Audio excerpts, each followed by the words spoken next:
All right, Mario Miranda.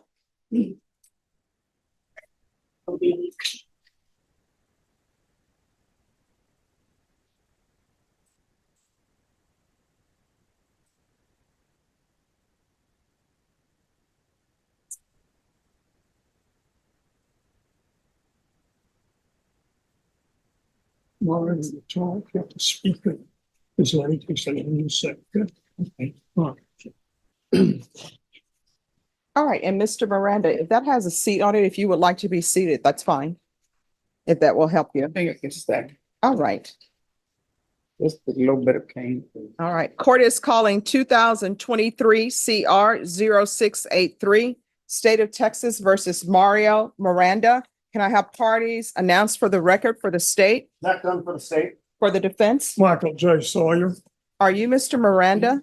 Yes, ma'am. You entered a plea of no contest on May 17th. According to the plea bargain agreement, punishment is to be assessed at 5 years in the prison. The state opposes your application. There's an affirmative finding of family violence. There's to be no contact with the complainants. Have both parties had a chance to review the PSI report, state, Yes, Your Honor. defense? Yes, Your Honor. Any objections to the PSI report, defense? Just one discrepancy in an account, and we have a copy of that report that was filled out by SAPD Patrolman Torres. Mhm. State has given a copy of that report this morning. And I believe that does the court have a copy of that in their possession as part of the PSI? Yes, I have a copy of the PSI.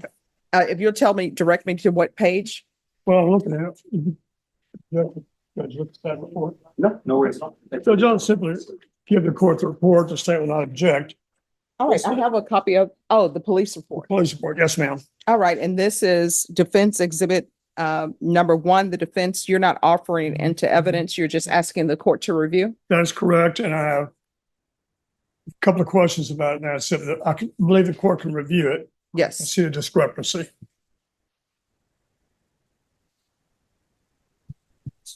Can you move up the mic a little bit more? Certainly. Ms. Miranda or me? Well, I guess me.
To the court.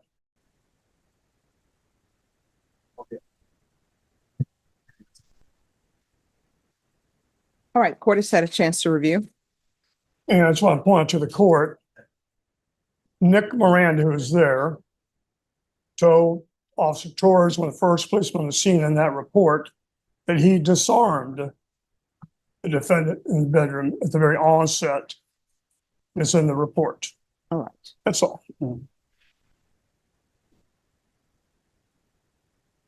All right. Any evidence, state or defense? No evidence from the state. Nothing further from the defense. I think most information the court needs is contained in the PSI. We have reviewed it.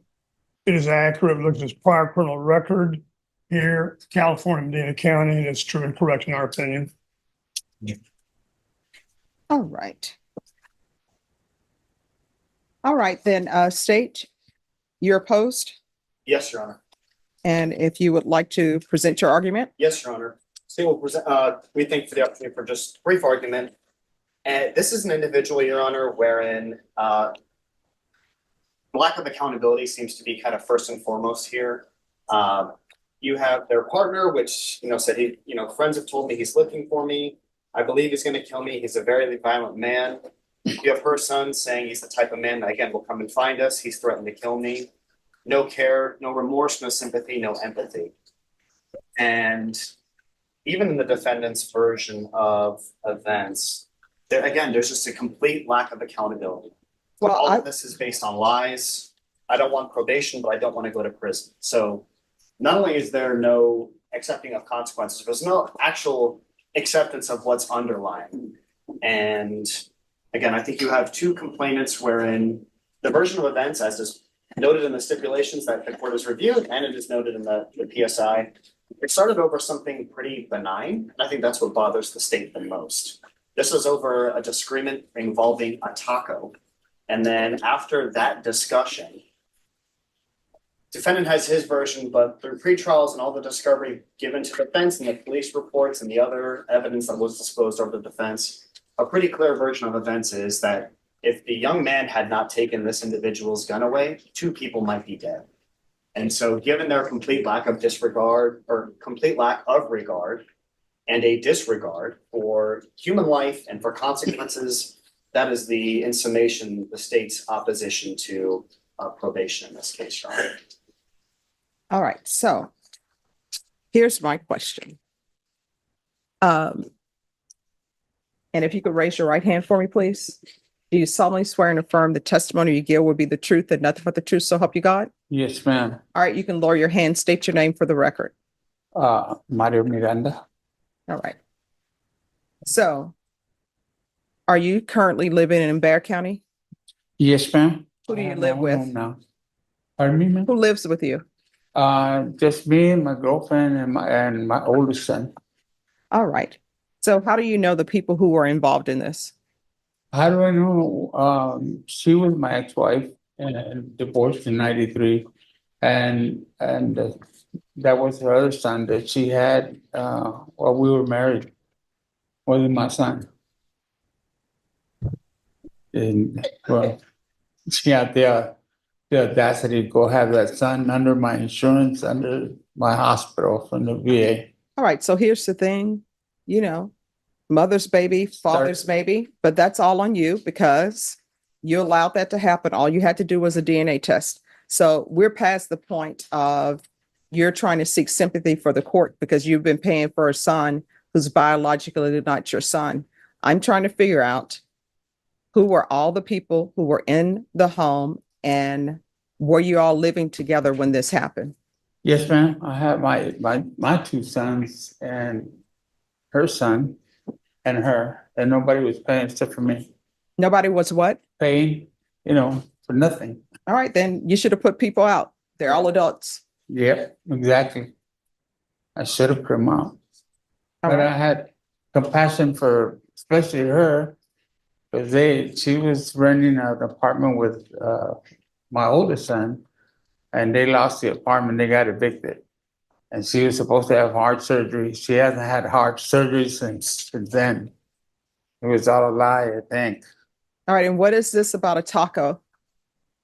Well, State The says whole that thing it's, happened. We were having a yard sale, and she was there with her sister, and she said, "There's nothing for breakfast." I said, well, "Okay, fine. I'll go to HEB and get this stuff." But she said, "Well, I'll cook for all of us." Well, it turned out she cooked for everybody else except for me. And I said, "Thank you for the tacos." That's all I said. And then she started at me, and then all of a sudden, I got her son on me. And he got up like he threatened me and said, "You owe this and that, and vulgar language. I'll do this to you right now."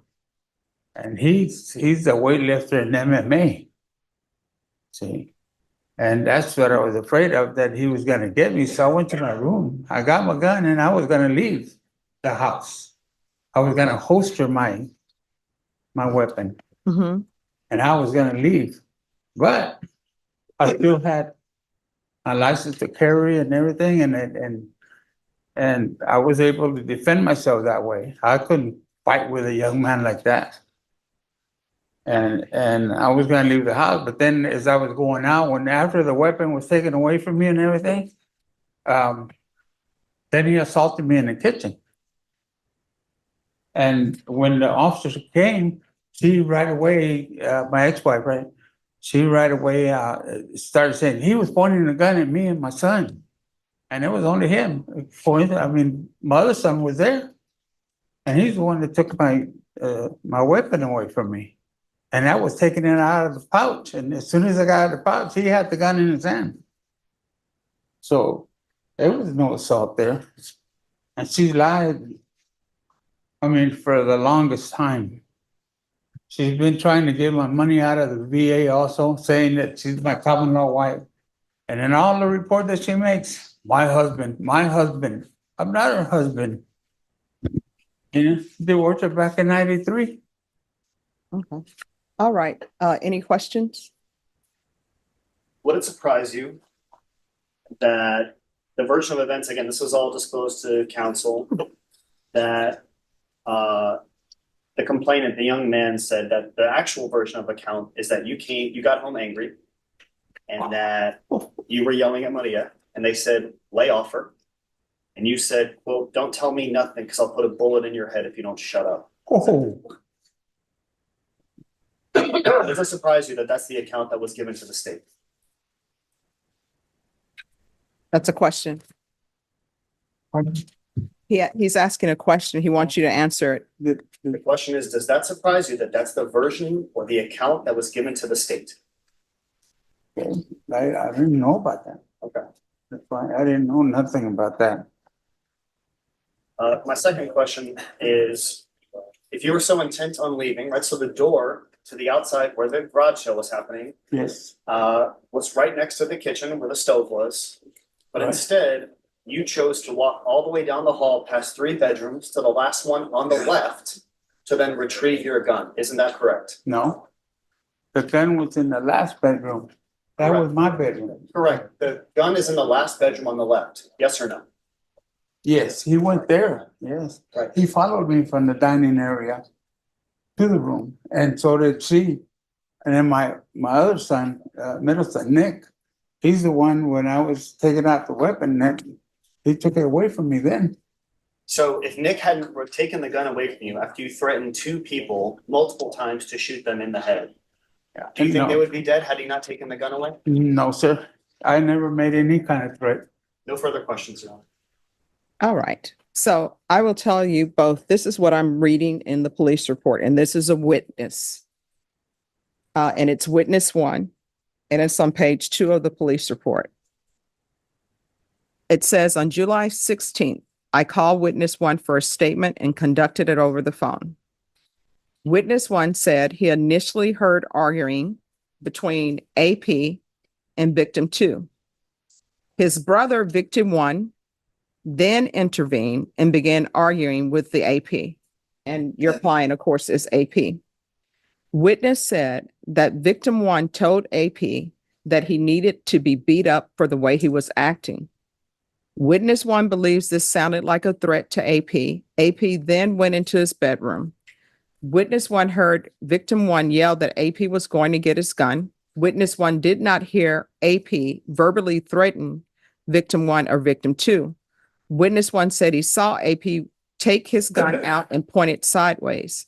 Witness 1 quickly pulled AP's arm up in the air and got the gun from his hand. Witness 1 did not see AP point the gun directly at victim 1 and 2. Witness said he then went to go hide the gun in a box. Witness 1 stated while he was hiding the gun, another argument started in the kitchen. Witness 1 said he walked in the kitchen and saw victim 1 on top of AP1. On top of AP. Witness separated them and asked for police to be called.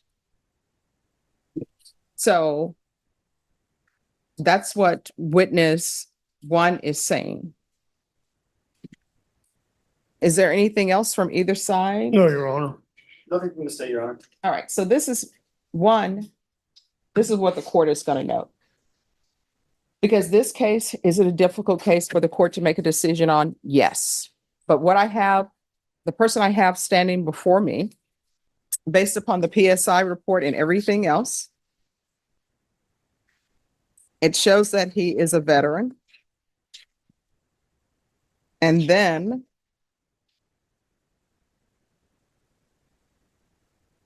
let's see, where did here we are. On page 6 of the PSI report, he is on no less than 26 medications. And he has several mental health issues. He has PTSD, neuropathy in both legs, osteoarthritis, knee replacement, hypertension, type 2 diabetes, benign prostate, hypertrophy, gastroesophageal reflux disease, hyperlipidemia, hematochezia, tuberculosis of the colon, hearing loss, erectile dysfunction, cardiac murmur, anemia, microcytosis, bilateral cataracts, cherry angioma, polymyalgia, rheumatica, hemorrhoids, depressive disorder, psychotic disorder. And then they have him on 26 medications. And what I'm reviewing in the police report, I understand that the charge is aggravated assault with a deadly weapon. I understand that the defendant has entered a plea to aggravated assault with a deadly weapon based upon what witness 1 is saying and the other witnesses. I believe the truth is somewhere in the middle because the defendant has his truth.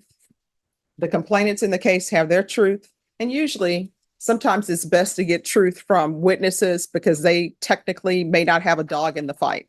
But I do understand in this case, some witnesses were what he says, his children. Some witnesses was her child. I understand all of this. So the way I see my job is 1, what is the appropriate sentence for him? And also protect the community. And protecting the community means protecting the people who are the complainants in this case. And Your Honor, may I speak just Yes. very, very briefly? I believe in terms of what was just spoken about even today, there seems to be kind of two Camps. No, it camps, absolutely, and almost 2 events within one day, wherein the allegation of the aggravated assault via pointing the weapon and then the kind of scuffle after the Correct. fact. Yes. And I just so that, it was, I think, more clear on the state side, and I should have done this sooner, but even the eyewitness, so the 2 complainants and eyewitness, quote, he stated he observed S1 retrieve the gun and point it towards the victims. And then later in that paragraph, he said he did not, quote, I did not observe any physical assault. So even the eyewitness, there's no question, again, in terms of the state's perspective on the pointing, but absolutely cannot corroborate with respect to eyewitness testimony, the latter scuffle, if you will. Oh, no. And I understand all of this started over taco. Yes, Um, and they would fight like that all the Stop. time. I'm sorry, ma'am. all right. So my understanding is like the individual children who are involved are adults. The other complainant is his ex-wife. They don't have any young children where there needs to be any sort of custody arrangements. There's no need for them to have any contact. I can give him deferred adjudication, but he is not allowed to have possession of any weapons, period. Mhm. You You know, say, if I may, I had a long discussion with my client about that. He agrees. Any condition imposed by the court, he will follow it. Yes, ma'am. all right, so I'm telling you, and I look at his criminal history. And this is his criminal history, this case. I don't, and of course he has a previous, driving while intoxicated. Mm. So his history is driving while intoxicated in this case. And he's done probation for the driving while intoxicated previously, and that probation was terminated. And I'm sorry, he had a theft of service, which is with a check, where he wrote a check and didn't pay. So he has a theft of service, DWI in this case. And in this case, what I'm viewing is number one, all of these grown adults who are living in the home, in his home, who shouldn't even be there. Get a job, go live somewhere else if you don't like the rules. I understand this was an issue over a taco. Mhm. You have the issue of the taco compounded by their having a garage sale, and garage sales never go the way people expect it. They always think they're going to make a lot of money. You pay for your permit and then you make maybe $2. So we have that going on. And then we have the PTSD with him. And then we have all of these medical issues. I just don't think this case is necessarily a prison case. And honestly, I don't think he would survive in prison. And when I say survive in prison, I mean because of all of his medical issues. And that would cost the government more money to place him at the prison. All right, this is what the court is going to do. There's going to be an affirmative finding of family violence. The court is going to sentence you to 5 years deferred adjudication. There's to be no contact with the following. There's to be no contact with Jonathan Garcia and Maria Garcia. The court notes that you're receiving your benefits from the VA and also receiving other benefits. You're going to need to provide that to probation. So, Ms. Abrams, I don't believe he's able to work based upon all of his medical conditions. So he'll just provide proof of VA benefits to probation within 30 days. There's to be regular reporting by Zoom or in person. There's to be regular UAs, although Ms. Abrams, I think that UA is going to be filled with positive based upon all the medications. You're going to need to provide probation with a list of your medications. You understand? I already have them. All right. I've No, done all- no. Listen to me. But they- Provide them with a list of your medications. Right. And let me see.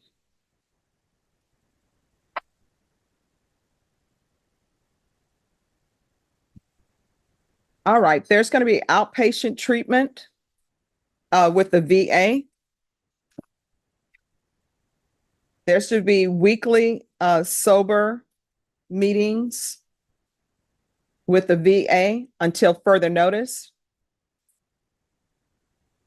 I'm not going to order community service hours. I don't believe he's able to complete community service hours. Is there any objection? Not at all. None. All right. There is going to be field visits, random, one time per month until further notice. And probation, if you could let the officers make sure that there are no weapons in that home. Probation, is there anything else? Are you making a decision for him not to be allowed to have any weapons? Yes. You're not allowed to possess any weapons. Do you understand? Yes, ma'am. Nothing else, Judge. All right. Is there anything else you need from the court? No, ma'am.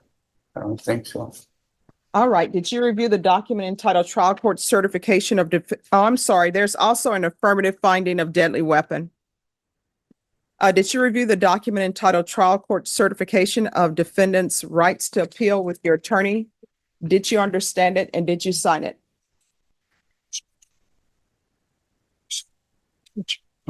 Did you review that and sign that? Yes, ma'am.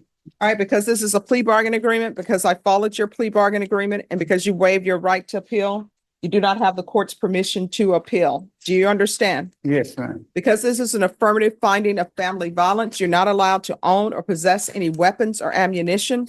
If you have a question over what a weapon or ammunition is, you'll need to speak to an attorney. Do you understand? Yes, ma'am. All right, we can go off the record. Mr. Miranda, here's the thing.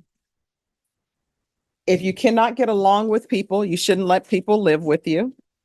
and you're not to have any contact with them, if you end up having contact with them, a motion to revoke is going to be filed and you're looking at 20 years in the prison. Do you understand? Yes, ma'am. All right. Do you have any questions about my instructions to you or what you need to do? Them showing up in my home. Call the police. Okay. Okay. I understand. All right. You'll need to call the police if they show up. You understand? Yes, ma'am. All right. Thank you. All right, thank you. On behalf of my client, and thank the court for the consideration today. All right. Thank you. Have a Thank you, good one. ma'am. Oh, and Mr. Sawyer, how's your wife? Very much better. Thank you. All right. Awesome. Making my life a lot easier. All right. Have a good one. Thank you for asking. Thank you, Ron.